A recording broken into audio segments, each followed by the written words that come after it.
Hi, this is Greg Smith, Malheur County Economic Development. We believe one of the key functions of economic development is to help employers find employees. In one moment, our Economic Development Coordinator, Ryan Bailey, is going to interview one of our local employers who has jobs available. Keep in mind, we're here to assist. If you're a small business owner and we can help you find an employee, reach out to us. Give us a call. We'd love to help you. Ryan, the floor is yours. Thank you for tuning into the video today. We are joined by Shiloh Rubidoux with Kraft-Heinz Ore-Ida. Shiloh, could you please share some background information about your company? Yeah, so again, my name is Shiloh. I'm the HR business partner for Kraft-Heinz Ore-Ida here in Ontario, Oregon. Been with the company for a little, at 5 years. Our factory makes all of the Ore-Ida products for the US and international. So those are made at this facility. The facility itself has been here since 1952, when the plant opened up, brand new plant, and it's moved through different hands over the years. So Heinz purchased Ore-Ida in 1962, and then we just became Kraft-Heinz when the two companies merged together about 6 years ago. But the Ore-Ida brand has stuck the whole time. If you did not know, the tater tot was invented at this facility. So when you think of tater tots, the tater tots were invented here. So when you see the Ore-Ida brand on the shelves, you're going to see the tater tots, and that's why we're able to call it that, because it was invented here. So I do have some information I want to share about what we do here in our process. Dirt to the dinner table, as I call it. We do the full function where the potatoes are delivered either from the field or the cellar where they might be stored during the winter months, all the way to that product being produced, frozen, and shipped out to our locations to sell to the customer. So I will go through that process with you today. So the first process that I want to show you is how the processing side of the factory works. So I'm going to go to the video here. Check out how one company is going high-tech in creating a crispier crunch for this super-sized side dish. They're a golden bite of pure delight, usually found only in fast food franchises. But since 2004, cutting-edge technology has brought this famous fry to oven doors everywhere. The extra crispy fry is designed to mimic the crispiness and the golden brown color that you find in a quick service or a fast food fry. Since 1952, Ore-Ida has sliced up over 100 varieties of French fry. And each year, at their plant in Ontario, Oregon, 1 billion pounds of potatoes make the French fry connection. First, potatoes arrive by the truckload, over 100 trucks each day. When we're unloading a truck, we'll run the potatoes across the dirt eliminator and eliminate any loose dirt that are on the potatoes. Next, these dirty tubers take a tumble in a rock trap, where a flume of water washes rocks to the bottom and vines to the top, away from potatoes. And it takes a lot of liquid locomotion to get these spuds moving through the factory. We'll use 1 million gallons of water in a shift of production. Water is probably the best way to handle a potato. It's the most economical, and it's the gentlest way to handle a potato. It gives us one more step of washing. Then they get a potato haircut, as steam injects into an enclosed peeler, lifting skins right off. The steam then flashes off, and all the water and the water molecules then rapidly boil, and that just lifts the skin off the potato. Next, a mechanical scrubber smooths off any loose skins. Then a peel scanner checks the squeaky clean spuds on their way out. It's a computer that basically will take a picture every 20 to 30 seconds of the product, evaluate it. Once they've had their close-up, larger potatoes get cut in half so fries will be the same size. Our customers want their potatoes to be somewhere between 3 and 5 inches long, and they don't want a 9-inch French fry. Next, a water knife turns potatoes into small fries. Water knife system it's basically just a pump system that has a head in it that has a series of knives stacked in there. And they're all perfectly symmetrical, and that's how we make a French fry. Since about 80% of a potato is water, Ore-Ida runs them through a giant dryer. The drying process is a pretty critical step in the overall process. We look to remove about 10 to 15% of that moisture in that potato to try and make sure that they're really extra crisp. But you can't have these Frenches without the fry. And Ore-Ida's got a secret for making theirs taste like the fast food variety. We'd use a top secret coating prior to the fry process, and that in conjunction with frying really set that French fry up to make it really truly extra crispy. Then they take the big chill in a blast freezer at 10 degrees Fahrenheit. Now, all they need is an everyday oven to return to their crispy selves. You can cook them so simply at home in as quickly as 15 minutes in the oven and have them come out extra crispy and golden brown. All right. So that is our process. And I would like to now go through the presentation here.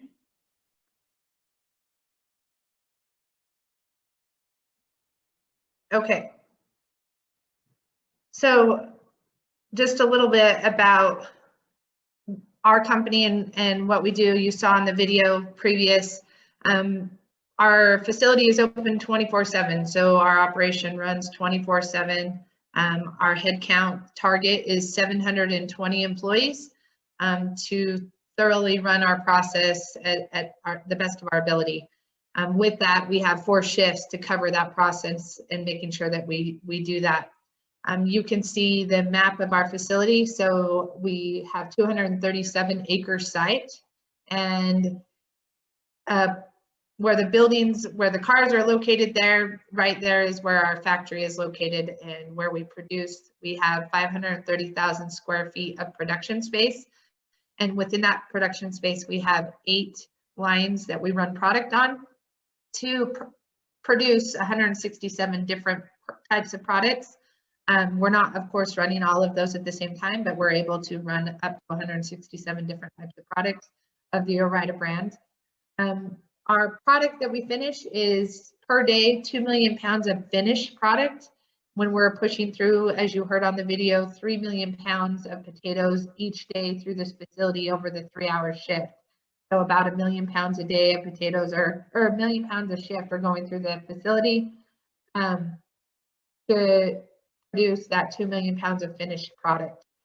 The red bags that you see at the bottom here, that is our retail bags. So those are those smaller bags that you can purchase off the grocery store shelves and when you see the Ore-Ida brand.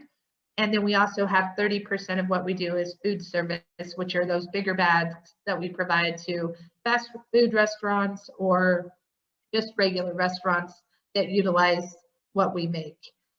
So as far as our shifts, our day shift works Saturday through Wednesday with Thursdays and Fridays off, 8 a.m. to 4 p.m. Our swing shift works Monday through Friday with Saturday and Sunday off from 4 p.m. to midnight.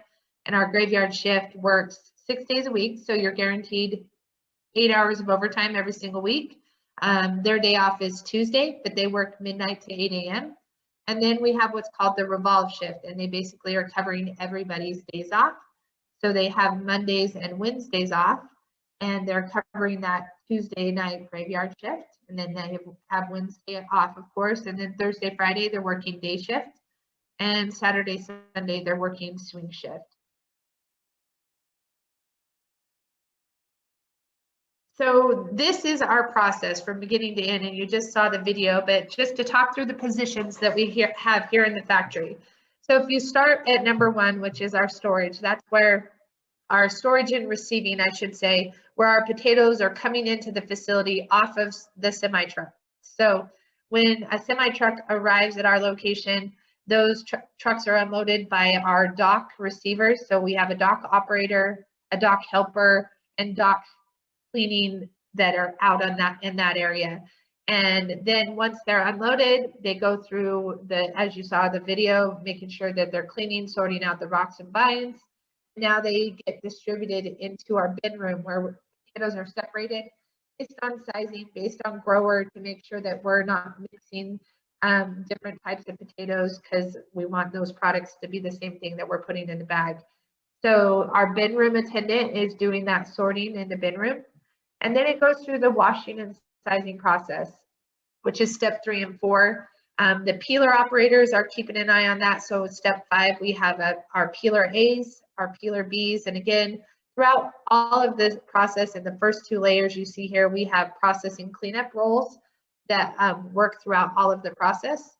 But those peeler A's, peeler B's, those are more higher qualified positions as far as coming into the facility. So you're able to bid into those positions as you get experience and knowledge. Those peeler B positions are trained to help cover the peeler A positions. So those are our higher paid positions. Then we move into the trimming cutting positions, and that's where our cutter A's and our cutter B's are. Our cutter A's, again, those are individuals who have knowledge and experience and some maintenance background. They are required to do some maintenance on their equipment as well, changing out those blades, sharpening those blades that they need to, taking apart equipment. So that is our cutter A, and our cutter B's, again, are training to become cutter A's. Then we move into the fryer positions, which are our fryer operators. So number 14 there, our fryer operators are our fryer operators and fryer helpers. Again, fryer helpers are being trained to run our batter systems, but trained to also become fryer operators to cover as needed. And they're learning all of the different lines. Then we have our frying process that they go through, and into our dextrose application process, and then blanching. So again, pulling a lot of starch off of potatoes, because potatoes have a lot of starch. That's a product that we're able to sell back to other customers that like to use food grade starch. And in that area, we have our tank operators and our starch operators that are running that area. Then we proceed into the length grading defect removal system that's in place. And again, all of these areas have the processing cleanup rules, which are grade 3 entry-level rules throughout all of that area. Throughout the whole facility, both processing and packaging, and we're going to move into the packaging now that we go through the freezer, the pre-cooling process, and then we're into the packaging side. But our sanitation department works on both sides of the facility. So they're all over the facility, and their job is the sanitation team. They're not the only ones doing sanitation, because everybody's required to do that in their positions and keeping their area clean and organized by besting their area. But the sanitation team is in place when we are changing out products. So we might stop running one product that day. We've got to do a cleanup on that line. So our sanitation team is going to prepare and get that line cleaned up so that we can start that new product in the same day.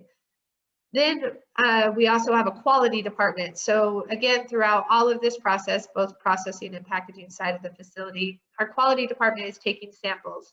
So on the processing side, they're taking samples to make sure our potatoes are cut to the right length, that the texture is correct, the color is correct, there's not too much starch in them.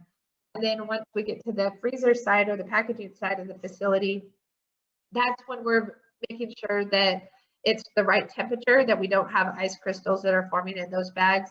So correct temperature, the bags are sealed correctly, they're coated correctly, they have the right date as far as the dates that are required on the bag.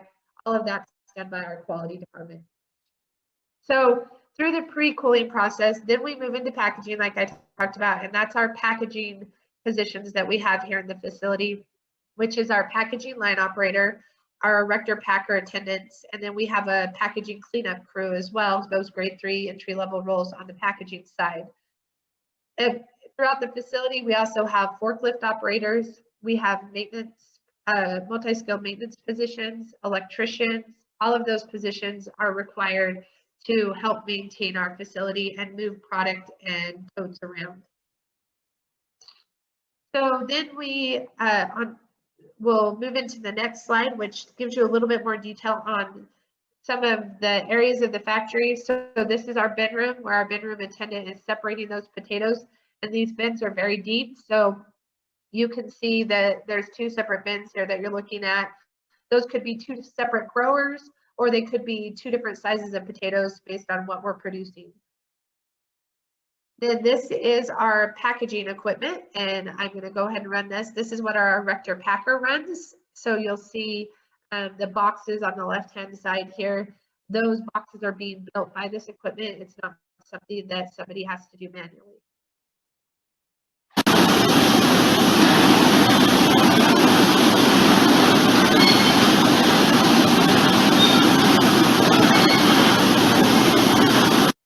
So you can see the boxes were built, it's taping the bottom, and our product is dropping into those boxes.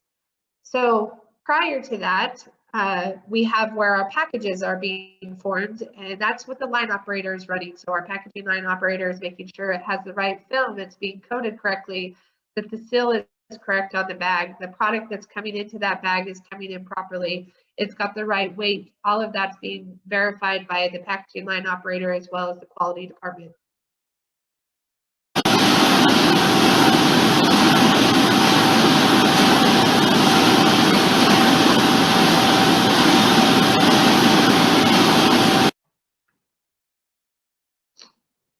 Up above that pack equipment, of course, product has to drop down into those bags. So if we, let me go back here, right here, you'll see the bags that are dropping on the blue belt. Right above that is where the bag is being formed.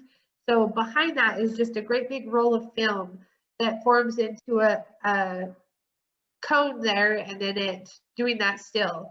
So up above that, our product is dropping in, and these are called shaker tables. So you can see we have our O'Brien potatoes. They've got the peppers and onions in it. And of course, we don't produce peppers and onions here. So that's a product that we get from local vendors around the area that are frozen, and those are added to our potato product to make the O'Brien hash brown. So these shaker tables are shaking into those little buckets that you see on the side of the shaker table. And each one of those buckets are set up with a certain amount of ounces.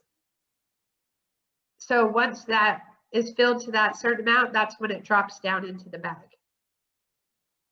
So this is what our film rolls look like. So again, forming that bag, it starts as a great big roll.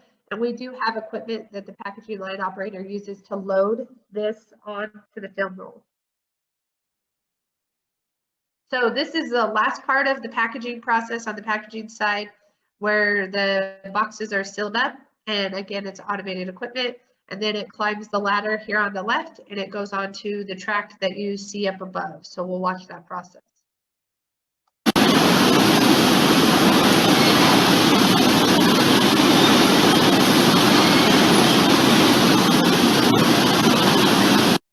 So again, our erector packers, our packaging line operators, they are required to maintain this equipment. So if they have to get into this equipment, they are required to do a lockout tagout to make sure that they're not getting into that equipment until it's completely shut off and locked out. So somebody couldn't come by and turn that on accidentally while somebody was in there correcting it. Maybe they're pulling tape out or there's a bag stuck or something. So lockout tagout is critical from a safety aspect here in our facility. So this is some of the required PPE that you may have to wear, and this is not worn all the time. It's just PPE that will be required if we're doing a major cleanup, or our sanitation team, for example, that is using chemicals will wear this. So you're always required to wear a hard hat when you're in the facility. You're always required to wear your safety glasses, and of course your beard net, your hair net too. And there is no jewelry allowed. There's no fingernails, fake fingernails, fingernail polish, no fake eyelashes. All of those are things that employees here cannot have because they are working with a food product and they're working above that food product and around that food product. So per policies to maintain the quality of our product, none of those are allowed from a food safety standpoint. But goggles will be required if they are using chemicals, maybe a face shield, depending on the area that they're cleaning, the wetsuit jacket, the overalls, chemical-proof gloves, rubber boots, and all of those are provided by Kraft-Heinz to the employee. So that is our full process as far as Kraft-Heinz and what we do.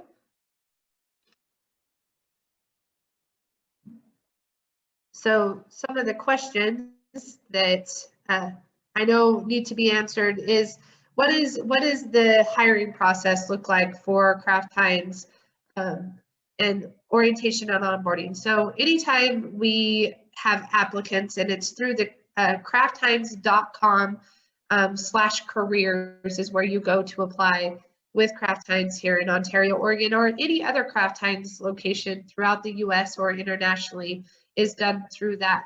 So you can search by the area that you're looking to be a part of. So you can search by Ontario, Oregon, which we are the only location within the Oregon, Idaho area for Kraft-Heinz. And you can go in and put Ontario, Oregon, and it's going to list out all of the positions that we have available and what the required qualifications are. So all of those positions that I talked about, the job descriptions are going to be out there, so you can make sure it's the right fit for you when you are applying, and what the education requirements are. Again, we have entry-level positions where individuals, it may not require a high school diploma, but then there are some other positions within the factory that do require it just because of the expertise and skills and abilities required. Once we go through the application process, our employees or potential employees, we reach out to them. Usually we will bring individuals on site to go through the presentation that we just shared with you today to make sure it's the right fit for them. We also like to give them a tour of the facility so they can understand the elements that they might be working with, the heat, fryers, freezers, so the different elements that they'll be around when they're working in the facility. So we do a tour of the facility as well. Once we complete that interview process, we'll determine and make offers, and then we start the background process. So we do require a background screen, drug screen, and we also do a job physical assessment to make sure that you have the physical capabilities to be able to perform the job functions.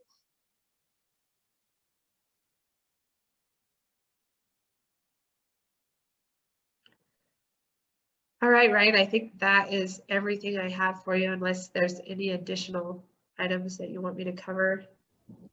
Yeah, no, I really appreciate the information. One question here would be, what kind of professional development or advancement opportunities employees might have? Absolutely. So we are a union facility. Teamsters is the union, and of course, when you're in Oregon, individuals have to be a part of the union. So you are part of the union. But your ability to advance, lots of opportunities. We have several employees that have started as a grade 3 entry level and are now production supervisors. We have several that have actually advanced into other areas, maybe moved to another location as a production supervisor, or maybe a maintenance supervisor, maintenance manager. We also have an individual who is currently the plant manager in Florida, where they advanced to, and they started at an entry level role here in the facility. So tons of opportunity for advancement. Really just depends on how high the individual wants to go. But through the bidding process here in the factory, you always have the opportunity. Maybe you start on a revolve shift as a grade 3 entry level, and you see an opportunity that you want to bid on. So you can bid on that opportunity, and we'll do it based on seniority. So it might be a cutter B or a peeler B that you want to move into the processing side from the packaging side. So you can bid on those roles. If you get that bid position, then it's yours and you're able to move. You can also switch shifts as well based on those bid positions. So that's how individuals can continue to advance here in the facility as well. All right. So what about, what do employees enjoy most about working at the company? I would say the people. When you think about 720 people, it's a lot of people that you get to work with. And we do have required overtime. If people call off and we have to cover, individuals might have to stay over or come in early to help cover those individuals, or maybe somebody's scheduled on vacation. So you get to know those individuals, but really the opportunity for advancement is probably the biggest thing that people enjoy. You definitely have a quick opportunity to advance from a pay standpoint into some of those higher positions from an entry-level role, and sometimes be hired directly into those higher paying positions if somebody doesn't bid internally for those roles. So lots of opportunity for advancement. Great, great. Well, I really appreciate your time today, Shiloh. I'm going to wrap up with how would And you've kind of touched on this earlier, but how do interested job seekers find you guys and your open positions? Absolutely. If you go search kraftheinz.com/careers, you're going to go right into where all of our different job positions, not only here locally, but again, throughout the US or internationally. So once you get there, you just search Ontario, Oregon, and you're going to see all of our open positions that are currently open, which we do have several positions open right now. So that's the best way. You can always reach out to our facility as well if you need assistance or help in applying. All right. Well, yeah, again, we really appreciate your time today. I will link those resources down in the description of the video. Perfect. So enjoy the rest of your day. Again, appreciate your time. You too. Thanks for your time.